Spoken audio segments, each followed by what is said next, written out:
Hi hello ಆತ್ಮೀಯ ಸ್ಪರ್ಧಾರ್ಥಿಗಳೇ, ಇವತ್ತು ನಾವು ವೆರಿ ಇಂಪಾರ್ಟೆಂಟ್ ಆಗಿರುವಂಥ ಸೈಕಾಲಜಿಗೆ ಸಂಬಂಧಪಟ್ಟಂಥ ಶಿಕ್ಷಣ, ಈ ಎಜುಕೇಷನಲ್ ಸೈಕಾಲಜಿಗೆ ಸಂಬಂಧಪಟ್ಟಂಥ ವೆರಿ ಇಂಪಾರ್ಟೆಂಟ್ ಟಾಪಿಕ್ ಬಗ್ಗೆ ನಾವು ಅಧ್ಯಯನ ಮಾಡ್ತಾ ಹೋಗೋಣ. ಮಕ್ಕಳ ಅಭಿವೃದ್ಧಿ ಮತ್ತು ಶಿಕ್ಷಣ ಶಾಸ್ತ್ರ ಅಂತೇಳಿ. ಮಕ್ಕಳ ಅಭಿವೃದ್ಧಿ ಮತ್ತು ಶಿಕ್ಷಣ ಶಾಸ್ತ್ರ ಈ ಟಾಪಿಕ್ ಮೇಲೆ ಅಂತಂದ್ರೆ ಈ ಕರ್ನಾಟಕ TETಯಲ್ಲಿ ಸೈಕಾಲಜಿಗೆ ಸಂಬಂಧಪಟ್ಟಂಥ 30 ಪ್ರಶ್ನೆಗಳನ್ನು ಕೇಳಲಾಗ್ತದೆ. ಆ 30 ಪ್ರಶ್ನೆಗಳಿಗೆ ಸಂಬಂಧಪಟ್ಟಂಥ ವೆರಿ ಇಂಪಾರ್ಟೆಂಟ್ ಟಾಪಿಕ್ ಮಕ್ಕಳ ಅಭಿವೃದ್ಧಿ ಮತ್ತು ಶಿಕ್ಷಣ ಶಾಸ್ತ್ರ ಅಂತೇಳಿ. ಈ ಟಾಪಿಕನ್ನು ನಾವು ಡಿಸ್ಕಷನ್ ಮಾಡ್ತಾ ಹೋಗೋಣ. ಯಾವ ರೀತಿ ಪ್ರಶ್ನೆಗಳು ಬರಬಹುದು ಅಂತೇಳಿ ನಾವು ಇವತ್ತು ಚರ್ಚೆಯನ್ನು ಮಾಡ್ತಾ ಹೋಗೋಣ. ಮಕ್ಕಳ ಮನೋವಿಜ್ಞಾನವು ಮನೋವಿಜ್ಞಾನದ ಪ್ರಮುಖ ಶಾಖೆಯಾಗಿದ್ದು, ಮಕ್ಕಳ ಮನೋವಿಜ್ಞಾನದ ಒಂದು ಪ್ರಮುಖ ಶಾಖೆಯಾಗಿರುವಂಥದ್ದು ನೋಡ್ತೀವಿ. ಇದು ಹದಿಹರೆಯದವರೆಗಿನ ಪೋಷಕರ ಬೆಳವಣಿಗೆಯಿಂದ ಮಕ್ಕಳ ಮನಸ್ಸು, ಇದು ಅಂತಂದ್ರೆ ಹದಿಹರೆಯದವರೆಗಿನ ಪೋಷಕರ ಬೆಳವಣಿಗೆಯಿಂದ ಮಕ್ಕಳ ಮನಸ್ಸು ಮತ್ತು ನಡವಳಿಕೆಯ ಮೇಲೆ ಕೇಂದ್ರೀಕರಿಸುವಂತ ನೋಡ್ತೀವಿ. ಇದು ಈ ಮನೋವಿಜ್ಞಾನ ಅಂತಂದ್ರೆ ಹದಿಹರೆಯದವರೆಗಿನ ಪೋಷಕರ ಬೆಳವಣಿಗೆಯಿಂದ ಮಕ್ಕಳ ಮನಸ್ಸು ಮತ್ತು ನಡವಳಿಕೆಯ ಮೇಲೆ ಬಹಳಷ್ಟು ಕೇಂದ್ರೀಕರಿಸುವಂಥದ್ದು ನೋಡ್ತೀವಿ. ಮಕ್ಕಳ ಮನೋವಿಜ್ಞಾನವು ಮಕ್ಕಳ ದೈಹಿಕ ಬೆಳವಣಿಗೆಯೊಂದಿಗೆ ಮಾತ್ರವಲ್ಲದೆ, ಈ ಮಕ್ಕಳ ಮನೋವಿಜ್ಞಾನವು ಮಕ್ಕಳ ದೈಹಿಕ ಬೆಳವಣಿಗೆಯೊಂದಿಗೆ ಮಾತ್ರವಲ್ಲದೆ ಅವರ ಒಂದು ಮಾನಸಿಕ ಅಧ್ಯಯನ ಮಾಡ್ತದೆ, ಭಾವನಾತ್ಮಕ ಅಧ್ಯಯನ ಮಾಡ್ತದೆ, ಸಾಮಾಜಿಕ ಬೆಳವಣಿಗೆಯೊಂದಿಗೆ ವ್ಯವಹರಿಸುವುದು ಅಂತ ನೋಡ್ತೀವಿ. ಈ ಮಕ್ಕಳ ಮನೋವಿಜ್ಞಾನ ಪ್ರಮುಖವಾಗಿ ಅಂತಂದ್ರೆ ಮಕ್ಕಳ ಮನೋವಿಜ್ಞಾನವು ಮಕ್ಕಳ ದೈಹಿಕ ಬೆಳವಣಿಗೆಯೊಂದಿಗೆ ಮಾತ್ರವಲ್ಲದೆ ಇದು ಅಂತಂದ್ರೆ ಮಾನಸಿಕ, ಭಾವನಾತ್ಮಕ ಮತ್ತು ಸಾಮಾಜಿಕ ಬೆಳವಣಿಗೆಯೊಂದಿಗೆ ವ್ಯವಹರಿಸುವಂಥದ್ದು ನೋಡ್ತೀವಿ. ಇಂದು ಮನೋವಿಜ್ಞಾನಿಗಳು ಮಕ್ಕಳ ಮನೋವಿಜ್ಞಾನವು ವಿಶಿಷ್ಟ ಮತ್ತು ಸಂಕೀರ್ಣವಾಗಿದೆ ಎಂದು ಗುರುತಿಸುತ್ತಾರೆ.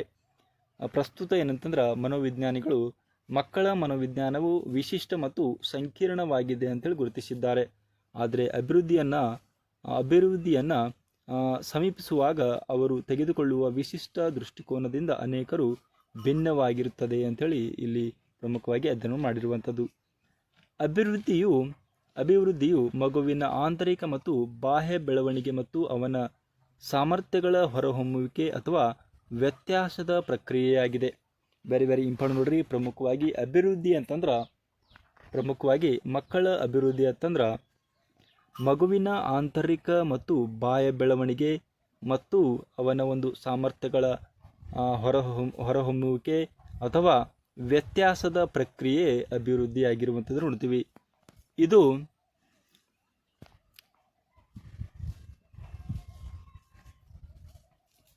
ಇದು ಪರಿಪಕ್ವತೆಯ ಕಾರ್ಯ ಮತ್ತು ಪರಿಸರದೊಂದಿಗಿನ ಅವನ ಒಂದು ಪರಸ್ಪರ ಕ್ರಿಯೆ ಎಂದು ಅರ್ಥೈಸಿಕೊಳ್ಳಬಹುದು. ಇದು ಅಂತಂದ್ರೆ ಪರಿಪಕ್ವತೆಯ ಕಾರ್ಯ ಮತ್ತು ಪರಿಸರದೊಂದಿಗಿನ ಅವನ ಒಂದು ಪರಸ್ಪರ ಕ್ರಿಯೆ ಎಂದು ಅರ್ಥೈಸಿಕೊಳ್ಳಬಹುದು. ದೈಹಿಕ, ಮಾನಸಿಕ, ಭಾವನಾತ್ಮಕ, ಭಾಷೆ, ನೈತಿಕ ಮುಂತಾದ ಬೆಳವಣಿಗೆಯ ವಿವಿಧ ಅಂಶಗಳಿರಬಹುದು ಅಂತೇಳಿ ನಾವಿಲ್ಲಿ ಪ್ರಮುಖವಾಗಿ ಅಧ್ಯಯನವನ್ನು ಮಾಡುವಂಥದ್ದು. ನೆಕ್ಸ್ಟ್ ನೋಡ್ರಿ, ವೆರಿ ಇಂಪಾರ್ಟೆಂಟ್ ಆಗಿರುವಂಥದ್ದು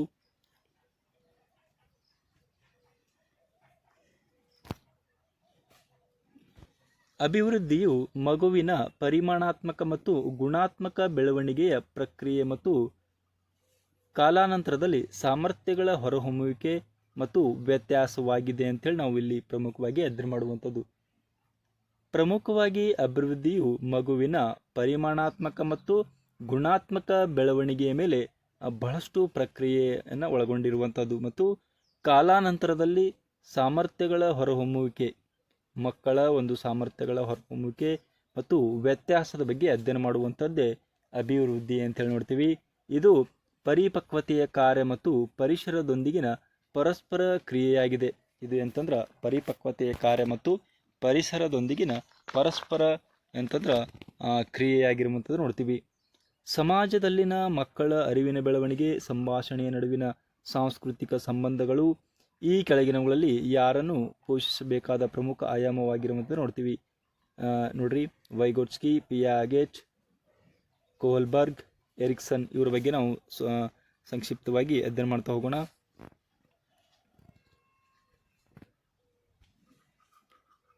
ಈ ಪ್ರಶ್ನೆಯು ಶಿಕ್ಷಣಶಾಸ್ತ್ರಕ್ಕೆ ಸಂಬಂಧಪಟ್ಟಿರುವಂಥದ್ದು ನೋಡ್ತೀವಿ. ಆದರೆ ಪರೀಕ್ಷೆಯ ಮೂಲ ಉದ್ದೇಶವು ಬೋಧನಾ ಕಲೆಯ ತತ್ವಗಳನ್ನು ಕಲಿಸಲು ಮತ್ತು ತಿಳಿದಿರುವ ಕೌಶಲ್ಯಗಳನ್ನು ಹೊಂದಿರುವ ಅಭ್ಯರ್ಥಿಗಳನ್ನು ಪರೀಕ್ಷಿಸುವುದಾಗಿದೆ.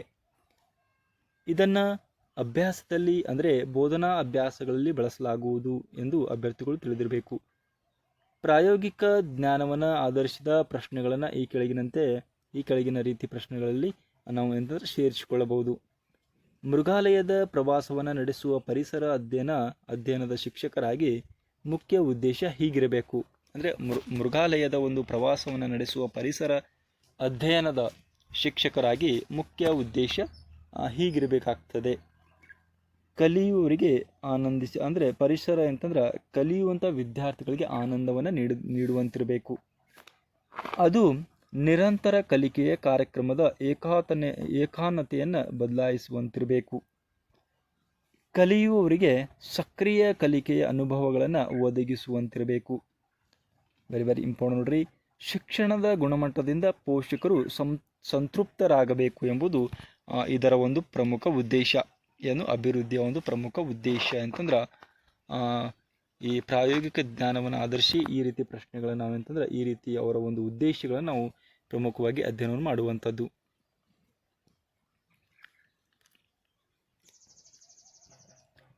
ಬೋಧನೆಯ ಪ್ರೇರಿತ ಬೋಧನೆ ಒಂದು ಚಿಹ್ನೆ ಎಂದು ಪರಿಗಣಿಸಲಾಗ್ತದೆ.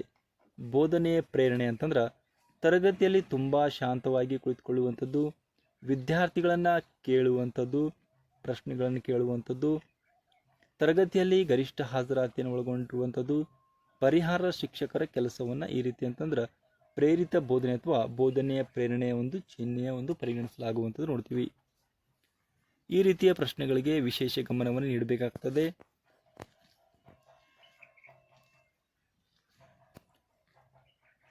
ಅಭ್ಯರ್ಥಿಯ ಸಮಸ್ಯೆಗಳನ್ನು ಪರಿಹರಿಸುವಲ್ಲಿ ಬೋಧನಾ ಕೌಶಲ್ಯಗಳ ಪರೀಕ್ಷೆಯ ಸಮಯದಲ್ಲಿ ಪರೀಕ್ಷಿಸಲಾಗ್ತದೆ. ಅಭ್ಯರ್ಥಿಯ ಸಮಸ್ಯೆಗಳನ್ನು ಪರಿಹರಿಸುವಲ್ಲಿ ಬೋಧನಾ ಕೌಶಲ್ಯಗಳ ಪರೀಕ್ಷೆಯ ಸಮಯದಲ್ಲಿ ಪರೀಕ್ಷಿಸಲಾಗ್ತದೆ. ಮಕ್ಕಳ ಮನೋವಿಜ್ಞಾನದಲ್ಲಿ ತರಬೇತಿ ಪಡೆದ ಅಭ್ಯರ್ಥಿಗಳು ಮತ್ತು ಪ್ರಾಯೋಗಿಕ ಬೋಧನೆಯ ಪ್ರಕ್ರಿಯೆಯ ಮೂಲಕ ಅವರು ಅರ್ಹತೆಯನ್ನು ಪಡೆಯಬಹುದು. ಅಂತಹ ಪ್ರಶ್ನೆಗಳನ್ನು ಪರಿಹರಿಸುವ ಒಂದು ವಿಧಾನವಿದೆ. ಅಂಥ ಒಂದು ಪ್ರಶ್ನೆಗಳನ್ನು ಪರಿಹರಿಸುವ ಒಂದು ವಿಧಾನವಿದೆ. ಅದರ ಅಡಿಯಲ್ಲಿ ಶಿಕ್ಷಕರಾಗಿ ನೀವು ಮಗುವಿನ ಪಾತ್ರಕ್ಕೆ ಹೋಗುವುದಕ್ಕಿಂತ ಹೆಚ್ಚಾಗಿ ಸಮಸ್ಯೆಯ ಸ್ವರೂಪವನ್ನು ಅರ್ಥ ಮಾಡಿಕೊಳ್ಳಬೇಕು. ಅಂದರೆ ಆ ಮಗು ಯಾವ ಸಮಸ್ಯೆಯಲ್ಲಿದೆ ಆ ಸಮಸ್ಯೆಯ ಸ್ವರೂಪವನ್ನು ಅರ್ಥ ಮಾಡಿಕೊಳ್ಳಬೇಕು. ನಂತರ ಎಂತಂದ್ರೆ ಪ್ರಶ್ನೆಗಳ ಪ್ರಕಾರಗಳನ್ನು ಚಿಕಿತ್ಸೆಯ ಮುಂತಾದ ಪ್ರಶ್ನೆಗಳನ್ನು ಕೇಳಲಾಗ್ತದೆ. ನಂತರ ಎಂತಂದ್ರೆ ಆ ಒಂದು ಸಮಸ್ಯೆಗೆ ಸಂಬಂಧಪಟ್ಟಂತಹ ಪರಿಹಾರವನ್ನು ಕಂಡುಕೊಳ್ಳಬೇಕಾಗ್ತದೆ. ಅಂದರೆ ಬೇರೆ ಬೇರೆ ಪ್ರಶ್ನೆಗಳನ್ನು ಅಲ್ಲಿ ಕೇಳುವ ಮುಖಾಂತರ ಅಂತಂದ್ರೆ ಪ್ರಶ್ನೆಗೆ ಸಮಸ್ಯೆಗೆ ಪರಿಹಾರವನ್ನು ಕಂಡುಕೊಳ್ಳುವಂಥದ್ದು. ಒಂದು ನಿರ್ದಿಷ್ಟ ಭಾಷೆಯ ತರಗತಿಯಲ್ಲಿ ಬೇರೆ ಬೇರೆ ಭಾಷೆಯ ಮಾತನಾಡುವ ಮಗುವಿನ ಅರ್ಥ ಮಾಡಿಕೊಳ್ಳಲು ಸಮಸ್ಯೆ ಏಕೆ ಅಂಥೇಳಿ ವೆರಿ ಇಂಪಾರ್ಟೆಂಟ್ ನೋಡ್ರಿ. ಪ್ರಶ್ನೆ ಯಾವ ರೀತಿ ಕೇಳಿದ್ದಾರೆ, ಒಂದು ನಿರ್ದಿಷ್ಟ ಭಾಷೆಯ ತರಗತಿಯಲ್ಲಿ ಬೇರೆ ಬೇರೆ ಭಾಷೆ ಮಾತನಾಡುವ ಮಗುವಿಗೆ ಅರ್ಥ ಮಾಡಿಕೊಳ್ಳಲು ಸಮಸ್ಯೆ ಏಕೆ ಅಂತೇಳಿ. ಅಂದರೆ ಬೇರೆ ಬೇರೆ ಭಾಷೆಯನ್ನು ಮಾತನಾಡುವಂಥ ವಿದ್ಯಾರ್ಥಿಗಳಿರ್ತಾರೆ. ಅವರ ಒಂದು ಸಮಸ್ಯೆ ಅವರನ್ನು ಅರ್ಥ ಮಾಡಿಕೊಳ್ಳುವಂಥ ಒಂದು ಸಮಸ್ಯೆ ಏಕೆ ಅಂಥೇಳಿ.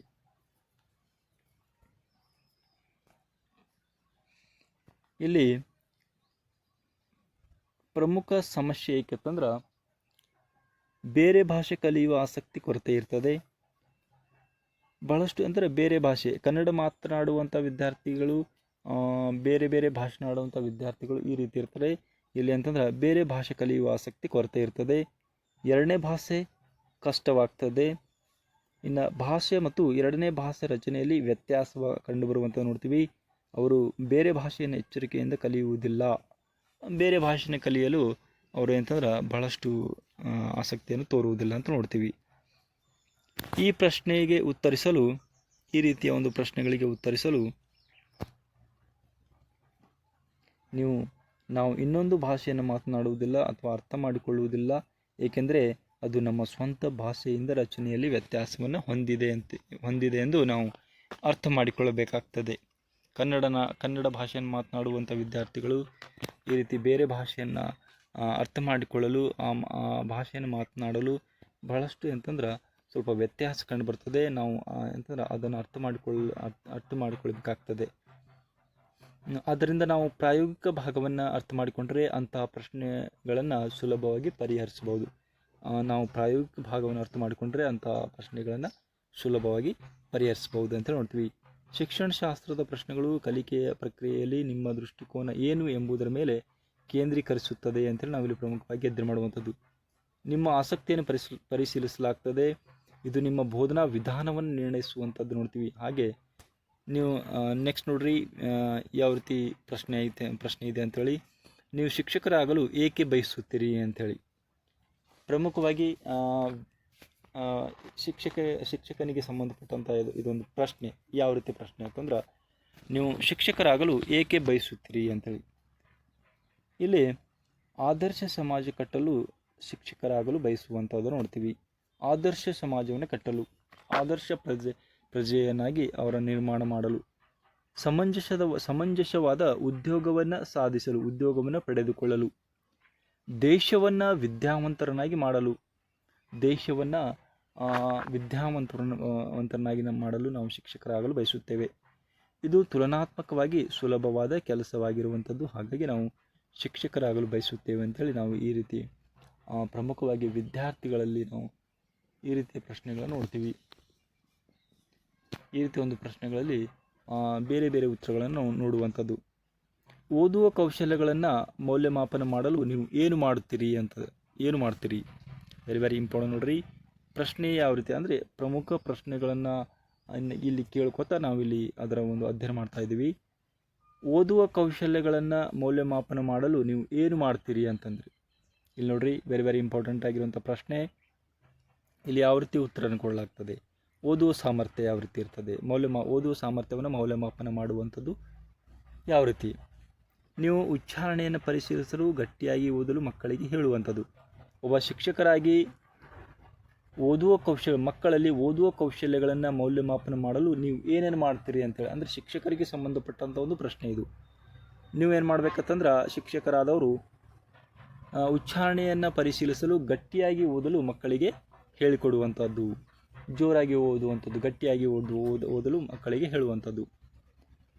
ಇನ್ನು ಪಠ್ಯದ ಸಾಲುಗಳಿಗೆ ಕ್ರಮಬದ್ಧವಾಗಿ ಓದಲು ಹೇಳುವಂಥದ್ದು.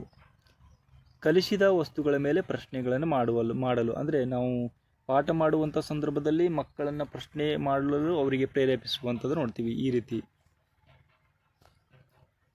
ಇನ್ನು ನೆಕ್ಸ್ಟ್ ನೋಡ್ರಿ,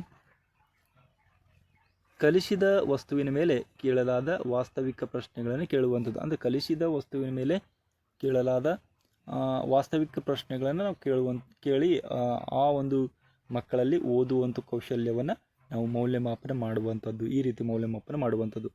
ಅಂತಹ ಪ್ರಶ್ನೆಗಳು ಮುಖ್ಯವಾಗಿರುವಂಥದ್ದು. ಆದ್ದರಿಂದ ಈ ಪರೀಕ್ಷೆಯು ಶಿಕ್ಷಕರಾಗುವ ನಿಮ್ಮ ಸಾಮರ್ಥ್ಯವನ್ನು ಮೌಲ್ಯಮಾಪನ ಮಾಡುವಂಥದ್ದು ನೋಡ್ತೀವಿ. ಅಥವಾ ನೀವು ಬೋಧನಾ ಸ್ಥಾನಗಳನ್ನು ಹೇಗೆ ಅನುಸರಿಸುತ್ತೀರಿ ಎಂಬುದನ್ನು ಮೌಲ್ಯಮಾಪನ ಮಾಡುವ ಒಂದು ಉತ್ಸಾಹವನ್ನು ಪ್ರದರ್ಶಿಸಲಾಗ್ತದೆ ಅಂಥೇಳಿ ಎಂದು ಹೇಳಬಹುದು. ಈ ರೀತಿ ಅಂತಂದರೆ ನಾವು ಮಕ್ಕಳ ಅಭಿವೃದ್ಧಿ ಮತ್ತು ಅದರ ಒಂದು ಶಿಕ್ಷಣಶಾಸ್ತ್ರಕ್ಕೆ ಸಂಬಂಧಪಟ್ಟಂಥ ಕೆಲವೊಂದು ನಾವು ಪ್ರಮುಖ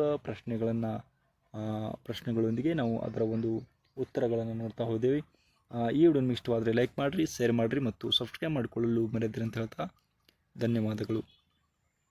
ಕರ್ನಾಟಕ TETಗೆ ಸಂಬಂಧಪಟ್ಟಂಥ ಸೈಕಾಲಜಿಗೆ ಸಂಬಂಧಪಟ್ಟಂಥ ವೆರಿ ವೆರಿ ಇಂಪಾರ್ಟೆಂಟ್ ಟಾಪಿಕ್. ಯಾವ ರೀತಿ ಪ್ರಶ್ನೆಗಳು ಬರ್ತಾವೆ ಅಂತೇಳಿ ನಾವಿಲ್ಲಿ ಪ್ರಮುಖವಾಗಿ ಅಧ್ಯಯನ ಮಾಡಿದೆವು.